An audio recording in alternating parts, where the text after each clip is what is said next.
RPF के सिपाहियों ने थाना मलपुरा के अभयपुरा से देर रात करीब 1 बजे घर में जबरदस्ती से जीजा साले का अपहरण कर लिया। अपहरण करने के बाद अभियुक्तों को राजामंडी के आरपीएफ चौकी पर रखा गया, जहां उनसे मारपीट भी की गई।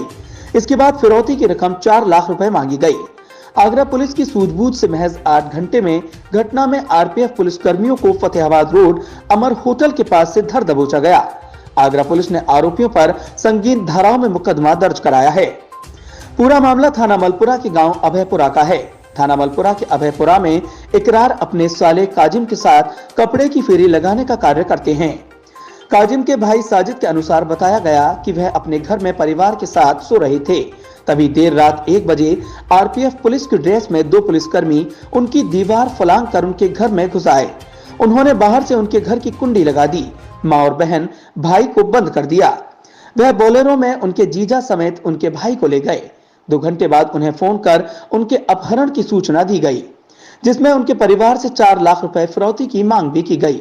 साजिद ने पूरी घटना की सूचना थाना मलपुरा पुलिस को दी। जनपद आगरा की पुलिस और सर्विलांस की टीम इस घटना में एक्टिव हो गई। सर्विलांस की टीम और जनपद आगरा की टीम एक्टिव हुई तो आरपीएफ के कर्मचारियों को पुलिस ने फतेहाबाद रोड के अमर होटल के पास से प्रयुक्त होंडा इमेज कार के साथ धर दबोचा। एसपी वेस्ट सत्यजीत गुप्ता ने बताया कि आरपीएफ कर्मचारियों ने अपहरण की इस घटना को अंजाम दिया है।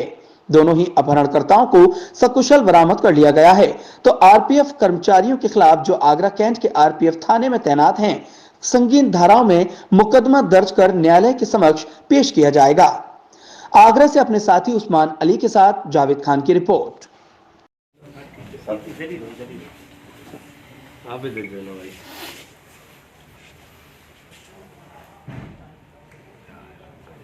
सर, एक अपहरण की वारदात का खुलासा हुआ है।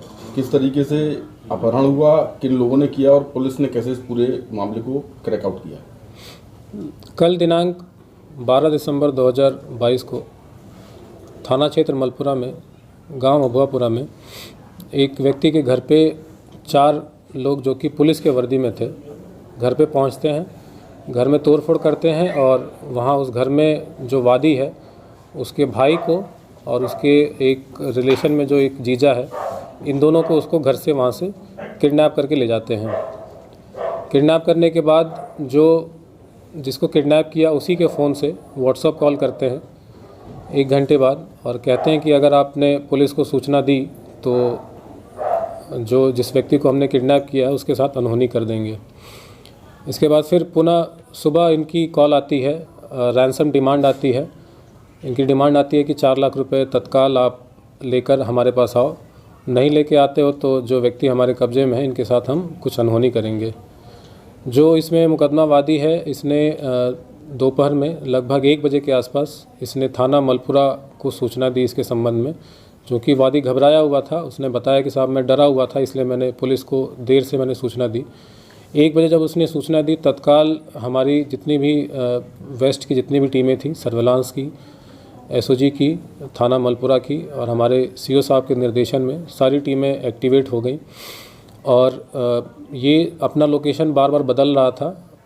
2-3 बार इसने अलग अलग जगह से इसने कॉल की, वहाँ बुलाया। एक बार इसने शहीद नगर पे बुलाया, फिर एक बार होटल अमर पे बुलाया इसने।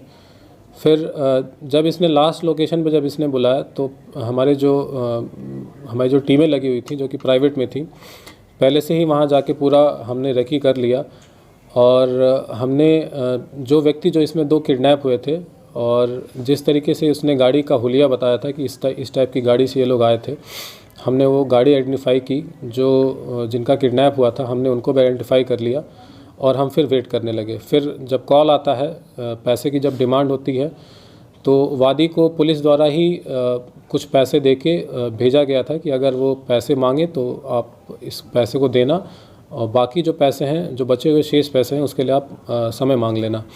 वादी उनके पास जाता है और जैसे ही पैसा उनको देता है वो अपनी जेब में रखते हैं। तत्काल जो वहाँ पे टीमें थीं इनको घेर के तुरंत पकड़ लेती हैं। जब इनको पकड़ने के उपरांत जब इनसे पूछताछ की जाती है तो जानकारी में ये आता है, टोटल वहाँ पे 3 लोग पकड़े गए। उसमें से एक इन तीनों का आइडेंटिफिकेशन हुआ और फिर हमने इनसे पूछताछ की कि ये ऐसी घटना इन लोगों के द्वारा कैसे कारित की गई, ऐसा एक्सटॉर्शन और साथ में फिरौती की मांग इन लोगों ने क्यों ऐसे की। तो जो प्रारंभिक हमने पूछताछ की उसमें ये मालूम चला कि किसी जो इसमें रात्रि में जो घटना घटित हुई थी उसमें कुल 4 लोग थे। 3 ये थे, इनके अलावा 2 और लोग थे। एक व्यक्ति ड्राइवर था। ड्राइवर जो था वो प्राइवेट व्यक्ति था, उसी ने इन लोगों को वहाँ पे ले गया और जब वहाँ से इन लोगों ने 2 व्यक्ति को उठाया और रात्रि में इन्होंने बताया कि इसको राजा मंडी पे इनका जो आरपीएफ की एक चौकी है वहाँ पे रखा। इनकी रात्रि में पिटाई भी की। तो जो इसमें एक व्यक्ति है उसने, जिसका किडनैप हुआ था, उसने बताया कि साहब जो पैसे वैसे चाहिए आप हमसे ले लो लेकिन पिटाई ना करो। तो इन्होंने फिर मॉर्निंग में अगली सुबह ये फिर रैंसम की डिमांड की। तो प्रथम दृष्टया जो पूरा केस जो खुल के सामने आ रहा है कि ये पूरा इन लोगों ने एक षड्यंत्र के तहत, पूरा एक प्लानिंग के तहत इन लोगों ने पूरी घटना को अंजाम दिया है। इसमें रैंसम की डिमांड की है, किडनैपिंग की है और इसके अलावा जिनको किडनैप किया उनकी पिटाई भी की है। जो वादी मुकदमा है इनसे हम तहरीर प्राप्त करके सुसंगत धाराओं में मुकदमा पंजीकृत कर रहे हैं और जो गिरफ्तार व्यक्ति हैं इनको माननीय न्यायालय के समक्ष हम प्रस्तुत करेंगे। सर, मोटिव कोई कहा जाए क्लियर नहीं हो पाया, तो क्या माना जाए कि ये इस तरीके की वारदातों को पहले भी अंजाम इन लोगों ने दिया हुआ, ऐसी कोई बात आई हो सामने?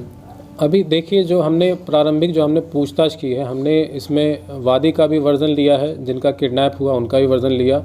इनका हमने प्रिलिमिनरी आपराधिक इतिहास भी हमने चेक किया। अभी तक जिनका किडनैप हुआ उनका कोई आपराधिक इतिहास नहीं है। दूसरा, हमने इसमें ये भी जानकारी करने की जानकारी की कोशिश की कि जिनका किडनैप हुआ है क्या इन पे कभी कोई मुकदमा पंजीकृत हुआ हो किसी थाने में या कोई अपराध में ये लिप्त हैं। तो अभी तक कोई इन पे कोई मुकदमा पंजीकृत होना नहीं पाया गया है, ना ही किसी अपराध में अभी तक हमारी जानकारी में कोई ऐसी तथ्य आए हों जिससे ये स्थापित हो सके कि किसी घटना को इन लोगों ने अंजाम दिया है, जिसके चलते आरपीएफ द्वारा इनको रात्रि में ऐसे इस तरीके से इनको वहाँ से उठाना, इनके घर से इस तरीके से, जो कि प्रथम दृष्टया पूरा इस्टेब्लिश करता है कि ये पूरा मोटिव जो था इनका बिल्कुल गलत था। और जब इन्होंने किडनैप कर लिया उसके बाद इन्होंने जो रैंसम इससे एक्सट्रैक्ट किया वो बिल्कुल भी एक सरकारी सेवक को शोभा नहीं देता और इसीलिए सुसंगत धाराओं में इन पर मुकदमा पंजीकृत किया जा रहा है और उचित वैधानिक कार्रवाई इन पर अमल लाई जाएगी।